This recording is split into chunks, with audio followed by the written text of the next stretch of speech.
السلام علیکم ناظرین، میرا نام رفت ہے۔ میری عمر 28 سال ہے۔ میں شادی شدہ عورت ہوں۔ میرے شوہر اسلام آباد میں جاب کرتے ہیں۔ میری فیملی ٹوٹل 5 افراد پر مشتمل ہے۔ میرے شوہر کی 2 بہنیں اور میری ساس سسر۔ میری نند کی منگنی ہمارے محلے میں ہی ہوئی تھی اور اس لڑکے کا نام خلیل تھا۔ میری نند کا نام شگفتہ ہے اور اس کی عمر تقریباً 19 سال ہے۔ میری چھوٹی نند کرن جو اسکول میں پڑھتی ہے۔ میری بڑی نند شگفتہ بہت ہی شوق اور نخرے والی ہے۔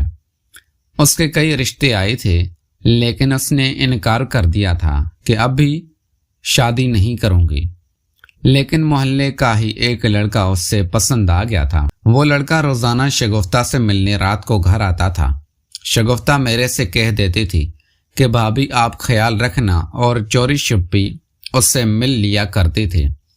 میں ان دونوں کا خیال رکھتی تھی اور وہ دونوں اپنا کام کر کے فارغ ہو جاتے تھے۔ شگفتہ کے منگیتر کا نام خلیل تھا اور وہ دکھنے میں کافی خوبصورت تھا۔ اس کی عمر غالباً 17 سال کے قریب تھی اور شگفتہ سے بھی 2 سال ہی چھوٹا تھا۔ مجھے شگفتہ کا منگیتر بہت پسند تھا لیکن میں مجبور تھی کیونکہ وہ میری نند کا ہونے والا شوہر تھا اور میں اس کے قریب نہیں جا سکتی تھی۔ لیکن خلیل جب بھی شگفتہ سے ملنے آتا تھا تو پہلے میرے پاس بیٹھ کر چائے پیتا اور گپ شپ لگا کر پھر شگفتہ سے مل کر جاتا تھا۔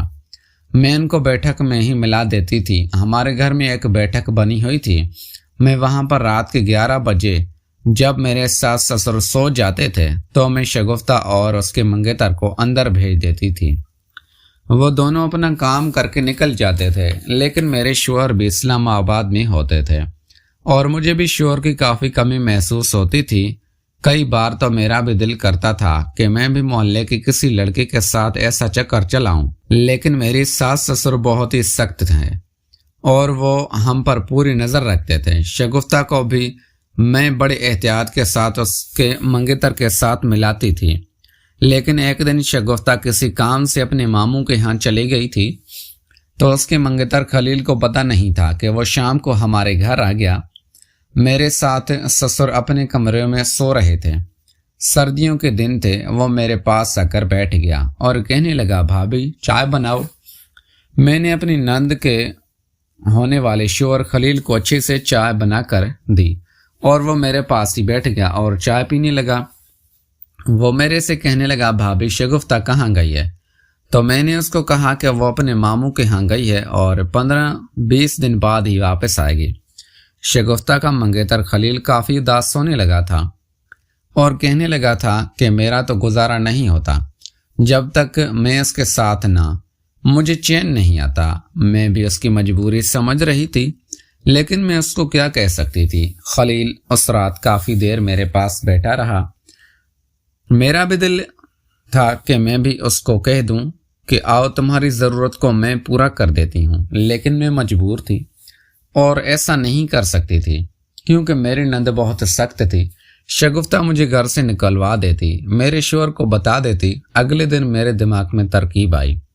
میں بازار گئی اور وہاں سے ایک اچھا سا سوٹ لے کر آئی کیونکہ مجھے پتا تھا کہ آج بھی میری نند کا منگیتر خلیل ہمارے گھر آئے گا۔ وہ سوٹ کافی تنگ سا تھا اور مجھے بہت پیارا لگ رہا تھا۔ وہ پہن کر میں بیٹھ گئی۔ مجھے پتا تھا کہ خلیل آج بھی آئے گا۔ خلیل جب میرے کمرے میں آیا تو وہ سوٹ دیکھ کر اس کی آنکھیں پھٹی کی پھٹی رہ گئی تھی اور وہ میری طرف دیکھ رہا تھا۔ مجھے کہنے لگا بھابھی میں تو آپ کا دیوانہ ہو گیا ہوں، مجھے تو آپ نے ہی شگفتہ نظر آ رہی ہے۔ میں یہی چاہتی تھی کہ خلیل میرے سے خود محبت کا آغاز کرے۔ میں بھی اس کے باتوں کی دیوانی ہونے لگی اور اس نے مجھے بلایا لیا تھا۔ اس کے بعد خلیل نے میرے ساتھ وہ سب کچھ کیا جو روزانہ شگفتہ کے ساتھ کرتا تھا۔ مجھے کافی راحت محسوس ہو رہی تھی اور میں نے اس کو اپنی دل میں دنیا کا بادشاہ بنا لیا تھا۔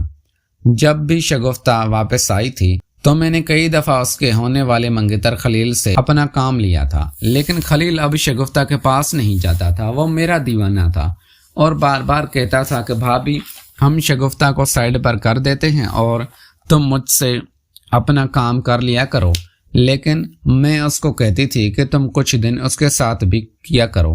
کہ کچھ دن وہ میرے ساتھ کیا کرو۔ اب خلیل شگفتہ سے چوری چھپی میری بھی ضرورت پوری کرتا تھا اور خود بھی شگفتہ سے مل لیا کرتا تھا۔